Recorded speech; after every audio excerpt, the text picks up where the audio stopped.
Very good afternoon to all of you guys. मैं अपने एक स्टूडेंट का दिल्ली डिस्ट्रिक्ट कोर्ट का जे का इंटरव्यू लेने जा रहा हूँ। इनका 27 तारीख को इंटरव्यू है 1 बजे यहीं पे 30 हज़ारी कोर्ट में। ओके, आप मॉक इंटरव्यू सुने। ऑलरेडी बहुत सारे मॉक है, तकरीबन 100 के करीब अपलोड कर दिए हैं मैंने। बहुत सारे वर्किंग स्टूडेंट्स हैं, नॉन वर्किंग स्टूडेंट्स हैं, और भी कुछ लोग इनरोल करना चाहते हैं। तो मेरा नंबर है 7503235358। ओके, स्टार्ट करते हैं। May I come in, sir? Yes please come. Good afternoon, sir. Very good afternoon, please have a seat. Thank you, sir. सबसे पहले मैं जानना चाहूँगा अभी फ़िलहाल आपकी टाइपिंग स्पीड क्या है? सर मेरी टाइपिंग स्पीड अभी 50-52 होगी सर। ओके, यहाँ पे डेली कुछ अच्छे खासे पेजेस टाइप करने होंगे। आप उनमें किन बातों की सावधानियाँ रखेंगे कि आप अपने काम को एरर फ्री कर पाएँ?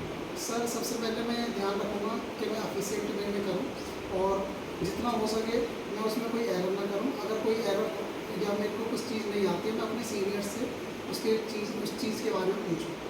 कोई ज़रूरी नहीं है कि वहाँ इंट्रोडक्शन होगा या नहीं होगा। हम लोग पहले इंट्रोडक्शन कर चुके हैं, इसलिए मैं इंट्रोडक्शन नहीं पूछूँगा। अगला सवाल, आपने अपना ग्रेजुएशन कब कंप्लीट किया? सर मैंने ग्रेजुएशन 2019 में किया था। ओके, 2019 से अब तक आप क्या कर रहे थे, मुझे एक बार एक्सप्लेन करें। सर 2019 में मेरी लास्ट में ग्रेजुएशन हुई थी।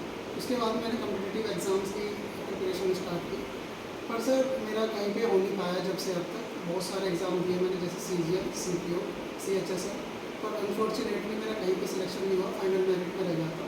अभी फाइनली सर मैंने ये जे का दिया था 2024 में, और सर मैं उसके इंटरव्यू के लिए अभी इसके पहले आपने कोई और हाई कोर्ट या सुप्रीम कोर्ट का एग्ज़ाम वगैरह दिया है? नो सर, ये मेरा फर्स्ट एग्ज़ाम है। अभी 13 को 27 तारीख को मान लो आपसे अगर वो ये पूछते हैं तो 13 को JCA का एग्ज़ाम हुआ था सुप्रीम कोर्ट का, आपने वो दिया था क्या? No sir. तुमने सच में दिया है? नहीं। नहीं दिया, ठीक है। तो नहीं दिया तो नहीं बोलेंगे। ओके, दिल्ली डिस्ट्रिक्ट कोर्ट के बारे में कुछ बताइए मुझे। सर दिल्ली डिस्ट्रिक्ट कोर्ट जो कि हमारे 3rd टायर में आती है जुडिशरी सिस्टम में, जो कि आर्टिकल 232 से 237 में है। There are 7 district courts in Delhi, जिसमें फर्स्ट थी 30 हज़ारी कोर्ट, जो कि कश्मीरी रेट में, जो 1958 में इस्टेब्लिश हुई थी, और जो लास्ट है वो राव सवेली कोर्ट है IT, जो 2019 में इस्टेब्लिश है। गुड। अभी दिल्ली में एक न्यूज़ आया था, आपने सुना भी होगा, कि आग लगने से पता चला कि किसी जज के घर में बहुत सारा कैश रखा हुआ था। इस न्यूज़ से अवेयर हैं? Yes sir. बताएं। वो सर जस्टिस यशवंत वर्मा थे, उनके घर पे सर ऐसा बताया जा रहा है कि उनके गोडाउन में आग लगी थी, उसमें बहुत सारा कैश पाया गया, जो कि फायर ब्रिगेड ने रिवील किया है। पर सर वो जो जस्टिस यशवंत वर्मा है, वो सर इस चीज़ के लिए डिनाई कर रहे हैं। ठीक है, आप मुझे ये बता दें कि अभी आपने सुना होगा RTI, राइट टू इन्फॉर्मेशन, कल परसों से न्यूज़ में है, न्यूज़पेपर में भी है। Yes sir. क्या न्यूज़ है ये? सर पहले तो मैं बताना चाहूँगा, RTI एक्ट हमारे 2005 में आया था, जिसमें कि सर कोई भी इंफॉर्मेशन हम गवर्नमेंट से RTI के थ्रू ले सकते हैं। पर सर जो अभी जो आया है, उस पर कुछ अमेंडमेंट करने की बात चल रही है, जिसमें कहा जा रहा है कि वो किसी भी इंफॉर्मेशन को प्राइवेट बना देंगे, जिसके तहत जो इंफॉर्मेशन प्राइवेट बनाएंगे वो पब्लिक नहीं रहेगी, और उसको पब्लिकली नहीं किया जाएगा, जिससे कि राइट टू प्राइवेसी जो आर्टिकल बता रहे हैं कि राइट टू प्राइवेसी का आर्टिकल दे के इसको सही बता रहे हैं, बट सर ये ऐसा ठीक नहीं है। RTI कौन लेके आया था? सर RTI सर लेके आए थे श्री पुट्टा स्वामी, ऐसे करके। इसमें अरविंद केजरीवाल जी का भी कुछ योगदान था क्या? सर इसके बारे में मुझे पता नहीं। ठीक है, अभी दिल्ली की CM कौन है? सर दिल्ली की CM अभी हैं मिस रेखा गुप्ता। ठीक है, CM से मैं प्रेसिडेंट में आता हूँ। अभी सुप्रीम कोर्ट ने अपने देश के प्रेसिडेंट के राइट्स को लेकर के कुछ बात कही है। प्रेसिडेंट न्यूज़ में था, प्रेसिडेंट का आर्टिकल या प्रेसिडेंट के कार्य क्षेत्र को कुछ न्यूज़ में था। Yes sir. क्या है ये? सर सुप्रीम कोर्ट का एक अभी जजमेंट आया है, जिसमें कहा है कि जो प्रेसिडेंट हैं और गवर्नर, वो किसी भी बिल को इन्फिनाइट पीरियड के लिए लटका नहीं सकते, जो कि पॉकेट वीटो होती है। उसमें कहा है लटका वर्ड यूज़ नहीं करेंगे, रोक नहीं सकते। रोक नहीं सकते, जिसमें कहा गया है कि प्रेसिडेंट मैक्सिमम 3 मंथ्स के लिए उसको होल्ड कर सकते हैं, और गवर्नर 1 मंथ के लिए। अगर वो इसके ऊपर जाते हैं बियॉन्ड, तो उनको कोई ना कोई उनके ऊपर एक्शन किया जाएगा, या फिर उनको बिल्कुल लौटाना होगा वापस पर्टिकुलर असेंबली। दिल्ली में कहाँ से बिलोंग करते हैं आप? सर मैं ईस्ट दिल्ली से हूँ। आपके एरिया का डिस्ट्रिक्ट कोर्ट कौन सा है? सर करकटमा। द्वारका डिस्ट्रिक्ट कोर्ट में अगर आपकी पोस्टिंग कर देंगे तो आना जाना, वर्कलोड, काम का प्रेशर कैसे मैनेज करेंगे? सर अगर मैं वैसे शुरू से ही दिल्ली में रह रहा हूँ, तो तो मेरे को सर दिल्ली का पूरा अच्छे से पता है कि कैसे जाना है। और सर मेरे घर से ट्रांसपोर्टेशन भी बहुत अच्छा है और मेट्रो भी 500 मीटर पे है, तो सर मैं इजीली अप डाउन कर सकता हूँ। ओके, आपने सुना होगा कि अभी हाल ही में हमारे चीफ इलेक्शन कमिश्नर नए बदले हैं। Yes sir. क्या नाम है उनका? सर श्री ज्ञानेश कुमार। ओके, और अभी हमारे chief justice of India CJI कौन है? सर हमारे CJI हैं श्री ऑनरेबल जस्टिस संजीव कुमार। आपने अपना कॉलेज रेगुलर किया था या मतलब सर रेगुलर था। corresponding? कौन से कॉलेज से? Sir northern India engineering college Shastri park Delhi. Okay, engineering करने के बाद आप अपने ही फील्ड में किसी प्राइवेट जॉब में या इंजीनियरिंग से रिलेटेड जॉब में क्यों नहीं गए? सर मेरा हुआ था विप्रो में, पर सर मुझे लगा कि पहले मुझे कॉम्पिटिटिव एग्ज़ाम्स की प्रिपरेशन करनी चाहिए। मैं इस फील्ड में तो दोबारा भी करियर अपना स्टार्ट कर सकता हूँ। क्या था आपका स्ट्रीम, क्या था? सर मेरी mechanical engineer. Law of thermodynamics पढ़ा था क्या? Yes sir. क्या है second law of thermodynamics? Sir second law of thermodynamics कहता है कि कोई भी बॉडी है, अगर हीट ट्रांसफ़र होना है तो from higher temperature to lower temperature transfer होना है।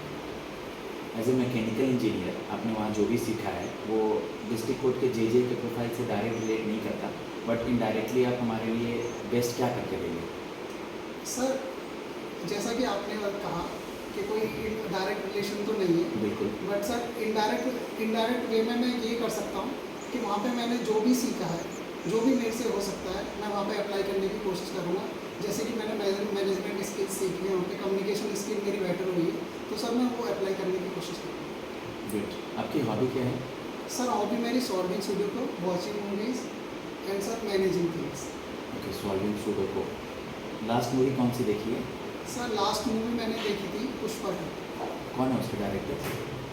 सर देख लेंगे, पूछते हैं वो। ओके, एक दो सवाल आप मुझे और बताएं कि अभी आपने सुना होगा कि कुछ समय पहले ये कहा जा रहा था, हाई कोर्ट कहते रहती है, सुप्रीम कोर्ट भी कहती है कि जब इलेक्शंस होता है तो ये जो इलेक्शन की पार्टीज़ हैं ये लोग बहुत फ्रीबीज देती हैं, यस सर।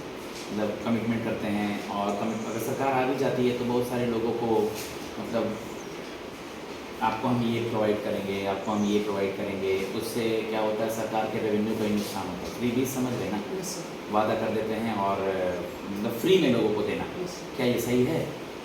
सर कुछ चीज़ें सही भी हैं और कुछ चीज़ें गलत भी हैं। जैसे कि सर फ्री एजुकेशन देते हैं तो सर वो अच्छी है, जिससे कि लिटरेसी रेट बढ़ेगा। और सर फ्री हाइजीन देते हैं, मीन्स हॉस्पिटल का सैनिटेशन देते हैं, तो सर वो भी अच्छा है कि उससे हमारा हेल्थ सेक्टर अच्छा बिल्ड होगा। बट सर अगर फ्री वाटर देते हैं तो सर उनके लिए तो अच्छा है जिनके पास वाटर नहीं आ रहा, बट सर इसका मिसयूज़ भी बहुत ज़्यादा होता है। वैसे ही सर बहुत सारी चीज़ें हैं, तो सर मैं इसके लिए न्यूट्रल हूँ। ठीक है दीपक, आप मुझे ये बता दें कि कल को आपको इससे कोई अच्छा जॉब मिल जाता है डिस्ट्रिक्ट कोर्ट से अलावा, सुप्रीम कोर्ट या हाई कोर्ट में आप अभी एलिजिबल भी हैं, तो क्या आप इस जॉब को छोड़ देंगे? सर पहले तो अभी मेरे पास कोई अपॉर्चुनिटी नहीं है, अगर ये मिल जाती है तो सर मैं इसमें इतना काम होगा कि मेरे को आगे पढ़ने के लिए कोई टाइम मिलेगा नहीं। और सर मैं चाहूँगा कि इसी में ही मैं अपनी ग्रोथ करूँ और आगे अच्छी पोस्ट पर जाऊँ। ठीक है दीपक, आज बहुत सारे बच्चे इंटरव्यू देने के लिए आए हुए हैं, आप में क्या क्वालिटी है, हम आप ही को क्यों सेलेक्ट करें? सर मेरी टाइपिंग स्किल अच्छी है, कम्युनिकेशन स्किल अच्छी है, और सर मैं एफिशिएंटली वर्क करता हूँ, और सर मैं किसी भी इन्वायरमेंट में जल्दी से अडेप्ट हो जाता हूँ, जो कि सर मुझे बहुत अच्छा कैंडिडेट बनाती है इस वर्क प्रोफाइल के लिए। ठीक है गाइस, मैं अपने स्टूडेंट को फीडबैक देता हूँ, तकरीबन वहाँ आपका on an average interview 2.5-3-4 minute का ही चलेगा, लेकिन मैं हर पैरामीटर पे ग्रिल करता हूँ कि आपकी प्रैक्टिस हो सके। तो आप जहाँ भी इंटरव्यू दे रहे हैं अपना बेस्ट दें, मेरे चैनल को फॉलो करें। ओके, मेरा नंबर है 7503235358। लेकिन अगर आप वर्किंग स्टूडेंट नहीं हैं तो अपने सब्जेक्ट को ज़रूर पढ़ करके जाएँ। रिसेंट के करंट अफेयर्स में क्या चल रहा है, डिस्ट्रिक्ट कोर्ट में किस किस तरह की चीज़ें होती हैं। ओके, JCA का एग्ज़ाम आपने दिया है या नहीं दिया है, अगर वो आपसे पूछता है तो उनको झूठ ना बोलें कि सर उसका Tier 1 अभी हुआ है, मैंने दिया है, कल को वो रिज़ल्ट होगा या नहीं होगा अभी मुझे नहीं पता है। और सर फिलहाल मैं इस इंटरव्यू के लिए फोकस कर रही हूँ क्योंकि मेरा Tier 1, Tier 2, Tier 3 ऑलरेडी इसमें क्लियर हो चुका है, तो इसका आंसर ऐसे आप दे सकते हैं। धन्यवाद।